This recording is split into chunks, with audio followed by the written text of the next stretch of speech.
social selling to me is not just going on social media and blasting cold DMs out to people and hoping they reply. It's more so using social channels, oftentimes LinkedIn, as a way to do your sales activities. So prospecting, nurturing deals, closing deals, all those things that you do normally through other channels.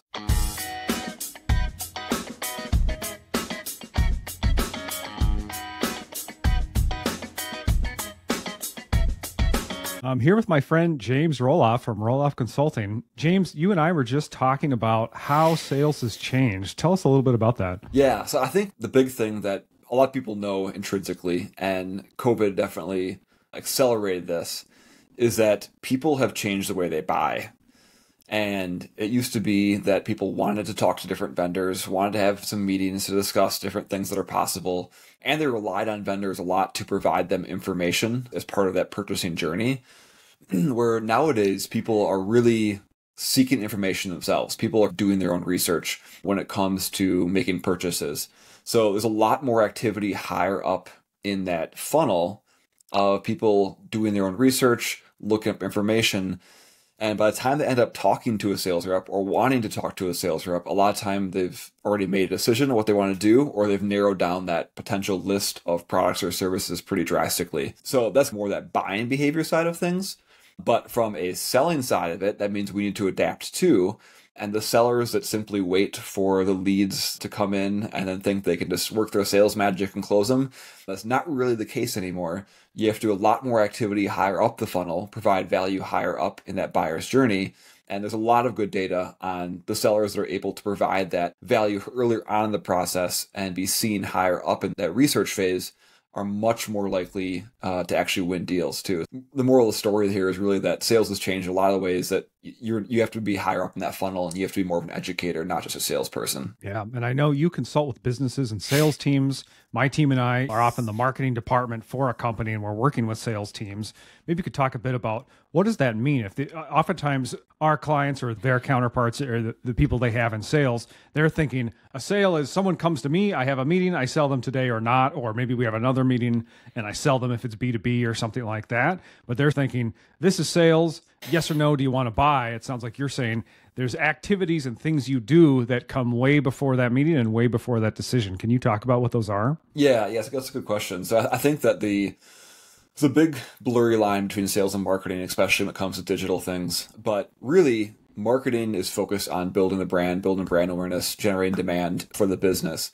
But sales reps need to step into that arena more so from a prospecting standpoint and position themselves as a salesperson, as a trusted authority, so that if people in your industry are looking to buy something or buy something that you sell, they already see you as that person that's knowledgeable about what you sell and knowledgeable at the industry because of all of the educational content that you've personally put out, not just resharing your company's content, but stuff that you've been doing. So you generate a lot more leads that way by putting yourself out there, as well as the fact you get to expand your network. You simply just reach more people by putting out educational content, which from a sales perspective means you're casting a much wider net that you can fish from. So putting out educational content, expanding your network, and building that authority, all of that top of funnel are all those activities that salespeople can do and leverage things that their marketing department's doing. Leverage those assets that your marketing team is putting out so that you have some ways to convert people into leads, as well as just simply the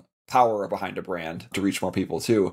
But you personally as a sales rep, you need to be out there putting out content, connecting with people, and building that authority as a trusted figure. And I've heard you use the phrase social selling. And even when you describe that, I'm thinking, if I'm a commission salesperson and this James guy is telling me, what, I got to do marketing's job now too? How does someone think about that? If, hey, I want to make money today, or like I'm incentivized based on the sales I'm making, how do I think about maybe these non-paid activities of creating a video for LinkedIn or social media? Yeah, that's a good question. I think can I take a step back? Social selling to me is not just going on social media and blasting cold DMs out to people and hoping they reply. It's more so using social channels, oftentimes LinkedIn, as a way to do your sales activities. So prospecting, nurturing deals, closing deals, all those things that you do normally through other channels. And you use social media in addition to those channels to be more successful. And I think specifically what you're saying is, why isn't marketing doing this and taking it that way? If you view your job in sales as simply hosting meetings, bringing cookies and drinking coffee and closing deals, you're not going to be successful in this new age of sales.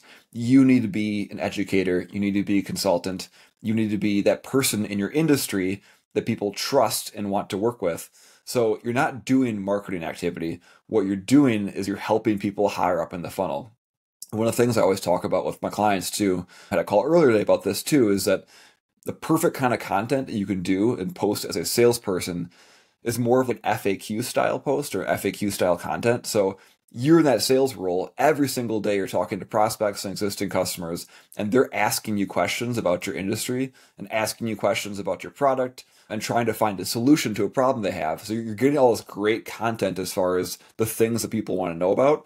And if you could take that, package it up, record a video on it, make a text post about it, and then post that to social media, that's a great way to basically answer and build trust at scale, which obviously will hopefully convert into some leads, but it'll also help nurture existing leads in your pipeline too. So I see that as something totally separate than marketing, which is a company trying to expand their brand. It's two separate things to me. They obviously work in conjunction, but you're not doing marketing, you're doing sales in the digital world. Love that. What comes to mind for me with that, James, is sales, we almost think that's a one-to-one conversation, and marketing, the difference is it's one-to-many. Of I'm creating a video once, I'm putting it out there, lots of people can see it, I'm doing a newsletter, I'm writing a blog post, whatever that content is, it's like that's the difference, is one-to-one versus one-to-many.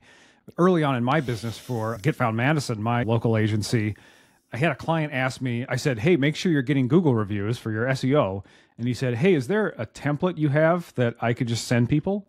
I was like, oh yeah, let me write one up. And I sent it to him and I said, there's a lot of other local businesses that could benefit from that. I'll make a blog post out of it. Yep. And years later, that was our #1 blog post. We were ranking #1 in the US for Google review templates, Google review questions, things like that. And so don't waste a good conversation by having it in private. Oh yeah, absolutely. I think that, again, I say the best salespeople are educators, they're teachers, because they know what's valuable to their audience. They're trying to help their students, in this case, their prospects, be more successful and take that mental leap so that they can transform to that ideal version of themselves. So like the example you gave about taking something you did for one client and then giving it out for free through a blog post.